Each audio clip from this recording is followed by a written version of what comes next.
Hello everyone and welcome back to Inferno. Yes, and you as well. So we set up the mob farm last episode for magma cubes, along with all of this amazing loot right here. And we also progressed through blood magic and got the tier 3 blood altar set up along with the incense altar for self-sacrifice. And unfortunately we also failed our mission last episode. That's not going to happen today though. So between episodes I've been looting various dungeons and bastions, mainly trying to find weaponry. We are trying to get geared for the first major boss fight of the pack, the Bellringer. And because of the fact that we now have Blood Magic Tier 3, we also have the Living Armor set, which I have been leveling up between episodes. Flawlessly, I might add.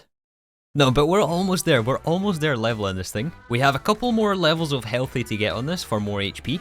However, there are a couple of things that we can do both to help us level the Living Armor, and also while we're in combat as well. So really, what we're actually about to do here is a 3-in-1. Maybe even 4-in-1, since, well, it should also be a quest here somewhere.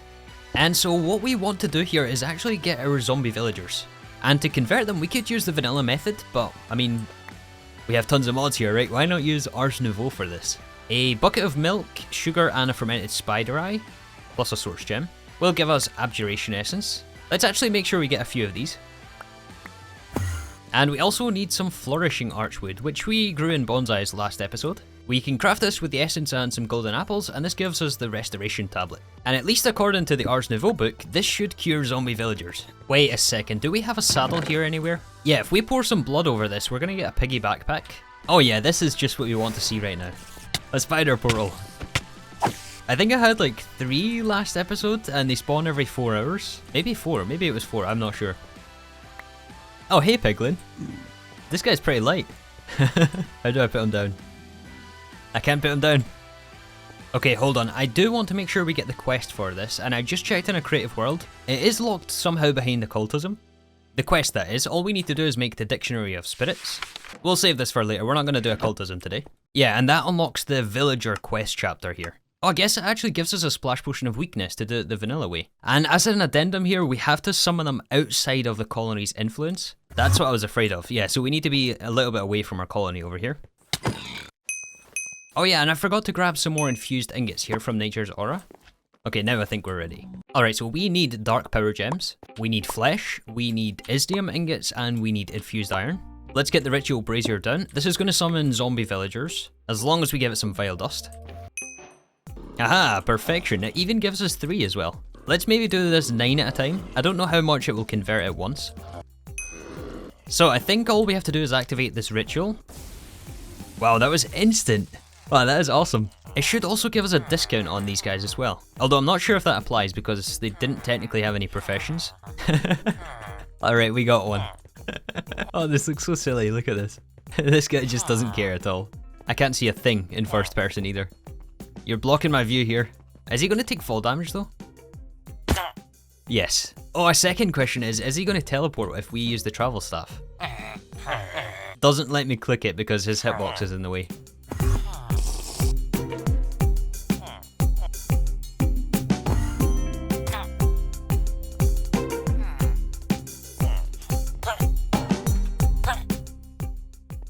Okay, so everyone has been moved over. Eventually they're going to get their own trading hall. The quest still requires us to make that weakness potion.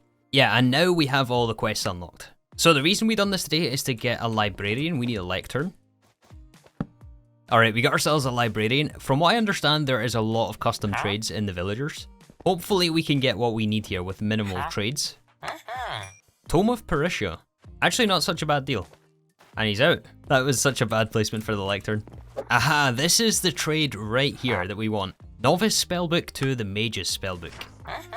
So now that we have the Mage's Spellbook, we can actually craft the tier 2 glyphs. And one of those tier 2 glyphs is actually a healing spell. 4 glistening melons, a golden apple, and an abjuration essence.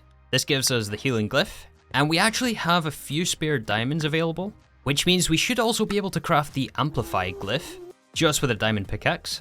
Oh, I love this animation, it's so good. And so now we can create a self-heal amplify spell. And we can actually use this during combat to regenerate our HP. And supposedly the spell also works on the living armor to get the healthy trait, which of course levels up every time we regenerate HP. So we're on 2340 right now. Cast the spell, we're at 2352. That's like 10 free upgrade points, that is so good. It does cost quite a bit of mana though, which is the only thing. Although there is other ways to address mana concerns. So once we had the upgrade sorted out on the living armor, all we had to do now was enchant it. And to do that, we were going to need two things, an enchanting table and levels. We can ask our Mine Colony's enchanter to make the enchanting table for us. And using a combination of the enchanter plus some enchantments from our mob farm, we should be able to collect what we need to gear up for this boss fight. There is also these tomes of scrapping which I was recommended. These allow you to take the enchantments off of armor. It does destroy it in the process, but I think it's going to be worthwhile.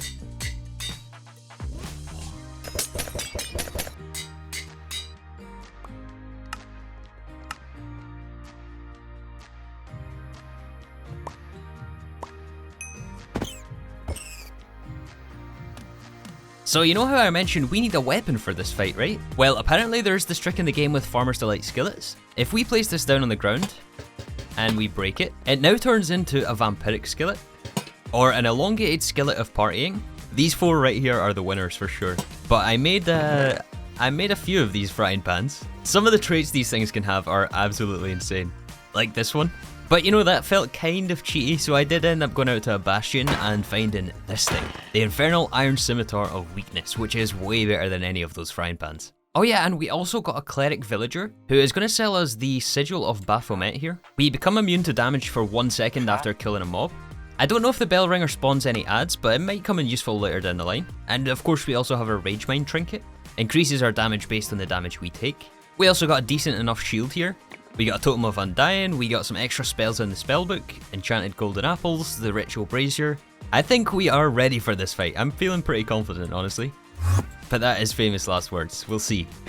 You know, I think there's one or two other tricks we can do here. With the guard towers, there's a setting in here to follow. I assume that means follow me. Let's recall the worker. Let's get the rest of the guards here. Well, maybe not them all. We'll leave some of them in the colony. We'll take these two with us. Yeah, Estrella and Lilith can come with us. It's really a shame you can't name your villagers though. Are you kidding me? Are you kidding me? Do I really have to put a fence around this for you guys? Is that Lilith down there? Oh my goodness, of course it is. Of course. You're listening. I hope you are. Yeah, so first we summon the wheeled walkers. Okay, we got one. I guess that was considered one tree. Oh no, he's suffocating in his own tree. Alright, this is it, I guess. Enough stalling. Let's do this. Of course he summons these guys. Okay, that wasn't too bad. That wasn't too bad. At least it wasn't infernal. Oh, there's different waves. It's not just straight to the boss. Okay. We are one-shotting things, which is a good sign.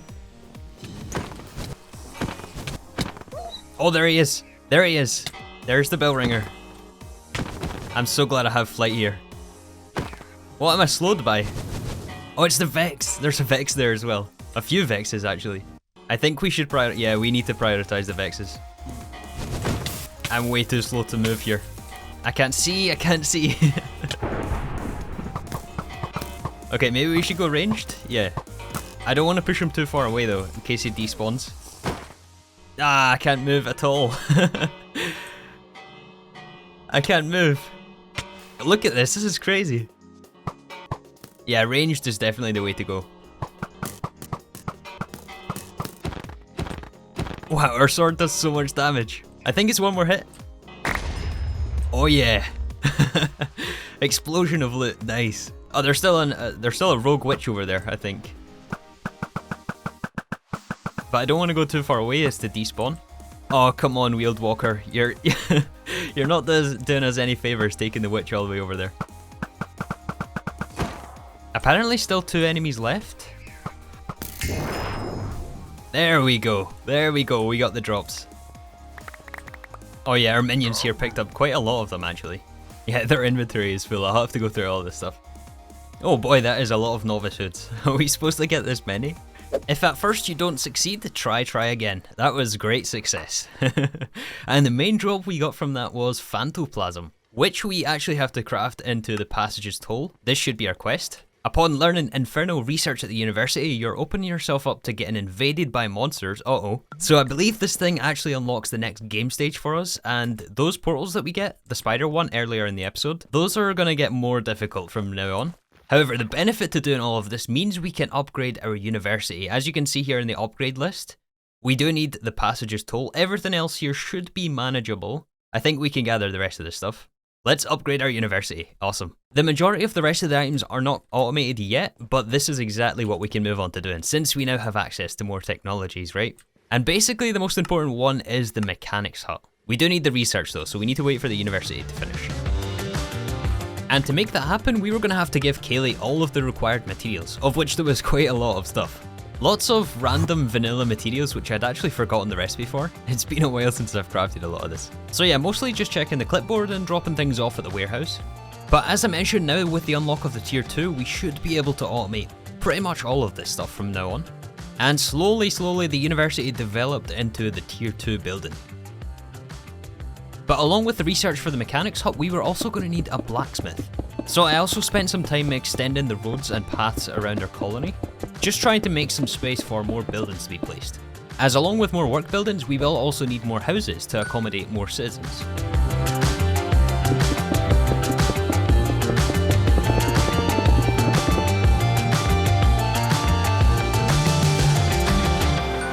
You know, it's been a few days since I've even touched this colony, and I forgot just how slow everything is.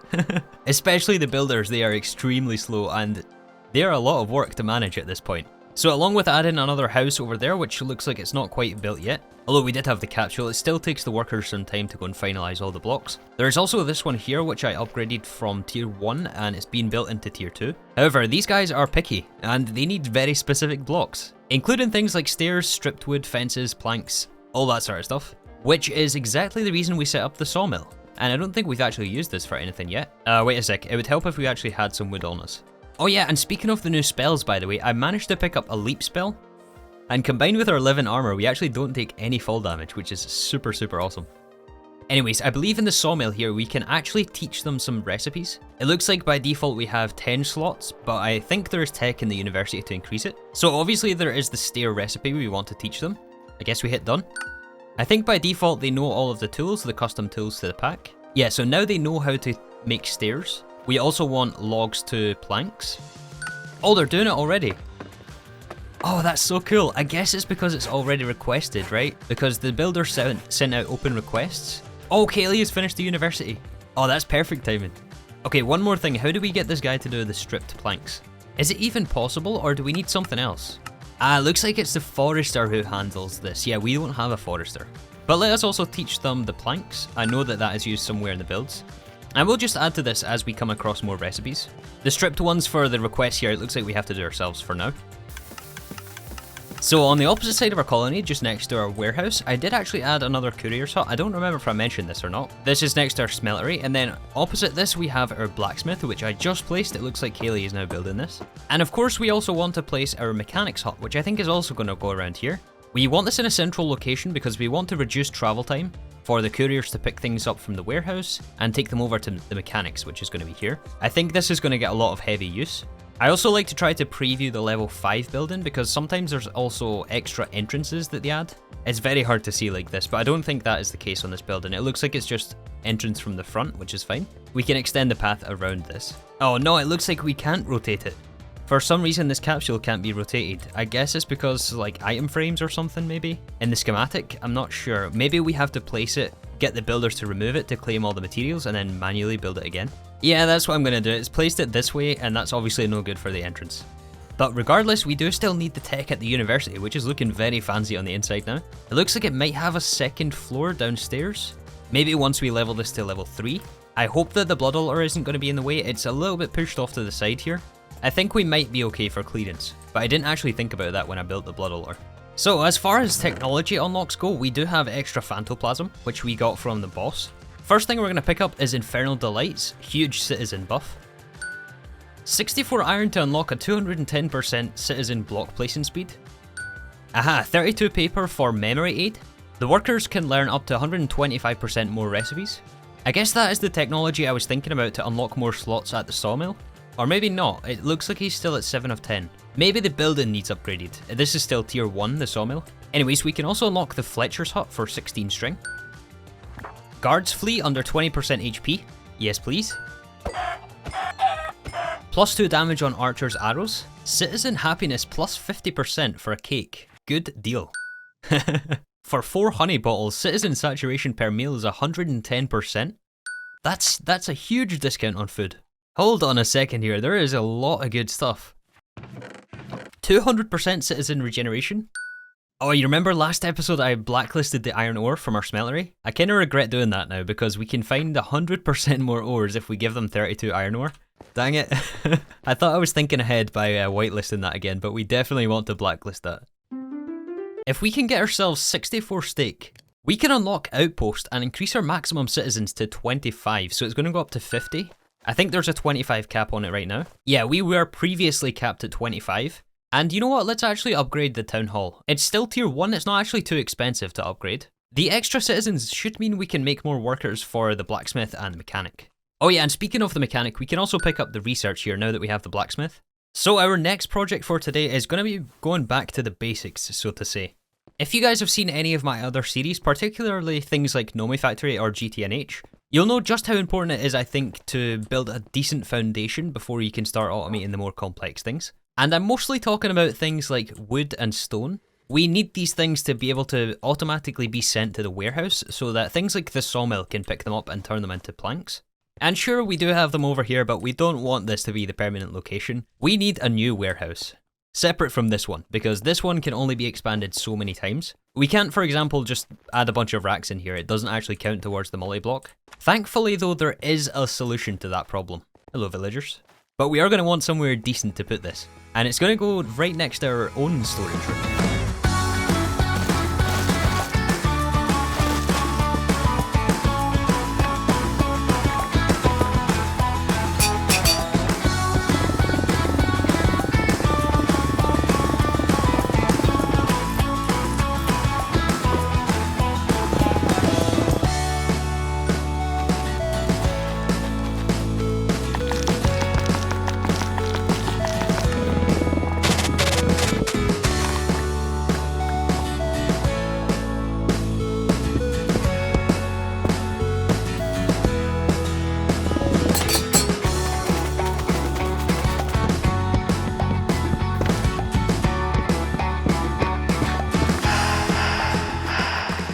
Minion Abaddon has decided to show up in the tavern here. I think I'm going to recruit this guy for 6 dark gems. I can do that. Wait a second, not enough space. Have we already hit the cap of 50 citizens? Oh, 27 is our cap right now. I guess that's because of the housing limitation. Yeah, 50 must be the hard cap, but because we don't have enough houses to house more, it theoretically caps at 27. Okay, let's give a few of these houses some upgrades then. Anyways, I've been spending the last few hours on this, our new item stocking room. More or less an extension to our storage room. So first of all, I moved down all of the bonsai pots for wood. We got all of the default vanilla woods being grown, which also gives us things like saplings, sticks and apples. We also have the rubber wood, which gives us latex. This can effectively replace slime balls in a lot of recipes. We also have the woods from Ars Nouveau. We have cobblestone and we have the nether woods. The cobblestone is just being pulled from this cobblestone generator with a extraction module. And so all of the bonsai pots, assuming they have a hopper inside, will oh, that's where the extra piece of dirt goes. I'm glad I spotted that there. I was running around with an extra piece of dirt in my inventory for hours and I had no clue where I took it from. It's here. So all of the wood goes into their own drawers, but of course our carpenter over there, among other buildings, is also going to need it in the warehouse for the couriers to pick it up. And we can send it here using the entangled blocks. It's kind of a shame that it's made in the smeltery. I mean, everything here seems to be made in the smeltery. I think we might have to set up multiple smelteries. Along with the block, we also need a binder. And the binder, we can shift right click on the warehouse block, the main one. Remember, this warehouse block is connected to every single rack, or has access to the inventories of every single rack in here. Which, by the way, is actually ending up quite a mess here. I think because all of the colonists just automatically dump their inventory in here. We need to work out some way of keeping that warehouse clean, and I think I might have an idea, but it's going to take a while to go through all of the loot. Anyways, once we have the binder, we can entangle the block here, and this effectively acts like we're plugging the pipe directly into the top face of the warehouse. So no need for any long wires or any spaghetti. I can see why people like these so much. And so for this one here, we want to send in warped stem, we want warped fungus, we want shroom lights, because these are all used in builds. We want the fungus, we want cobblestone, and we want, I think, the same on all. In fact, yeah, we want everything in here. And to do that, we can use a retrieval module. We'll have to filter it. We may need multiple because there's not enough space here. And we also want a stack limiter to only allow 64. I think there might have been more than 64 just extracted there before I could filter it. So yeah, the shroom lights, the warped fungus, the warped stem. the warp blocks, cobblestone, and we don't have enough space. So yeah, we're gonna have to add a second pipe connection. Oh yeah, you can already see the items flowing in here. It should stop once we hit 64. Perfect. You may have noticed the frames dropping, by the way. I'm not sure we can really do much about that other than try to spread the base out a bit more in the future. Yeah, let's give it 2 connections here actually. Oh, where's laser IO when you need it? I missed that already from All the Mod 7. Oh yeah, I know there is an upgraded module, by the way, but we need flux capacitors to craft this. And I don't think we can get access to any lead right now. But yeah, we got both filters set. We should now see at least a stack of everything in the warehouse.